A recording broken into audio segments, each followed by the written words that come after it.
Thanks, Trey. Tonight, all new at 11, we are getting one of our first looks at Market Square with new rules in effect for kids. Kids under 18 must be accompanied by an adult Thursday through Sunday afternoon and evening.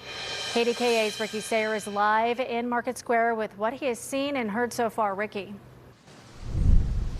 Well, before the rain started falling, we still did have a good number of people here in Market Square, but we did not see a whole lot of kids, certainly no big groups of kids. But that's not to say we did not see kids who are unaccompanied here in Market Square. The official rules that if you are under 18, that you must be with an adult. From what we've observed, they've at least been allowed, for instance, to walk through the square, go to Chipotle or Moe's, things like that.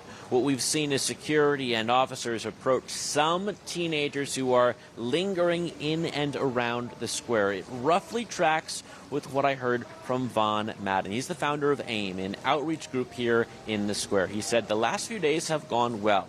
Those outreach workers told me they've been going up to kids to let them know about the rules, but they haven't been forcing them to leave. That's up to private security here in the square. Madden said only as a last resort do police step in. We saw at most maybe 12 officers here in the square at one time, as well as those private security members. At one point tonight, officers went up to a group of about 15 to 20 kids. That group quickly left. Remember, this policy was put in place because of the big groups of teens that are, according to police, at times disruptive.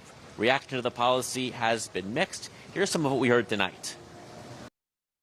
I think it's definitely necessary. It keeps the community safe, and it allows adults and parents to know that their kids are safe as well, and just more controlled environment.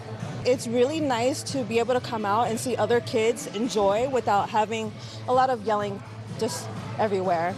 But this is not the way to accomplish helping everybody feel safe and welcome here. There's no clear policy. There's no clear understanding from the people that are supposedly enforcing it. And, you just put more vulnerable kids in front of law enforcement. Things can go wrong. Something we've been working to figure out is if there's a specific criteria that's being used to tell kids whether or not they should have to leave the square if they are unaccompanied. There's certainly some gray area from what we've seen, as well as from what we've heard from what people have told us, like that woman right there. Reporting live in Market Square, Ricky Sayer, KDKA-TV News.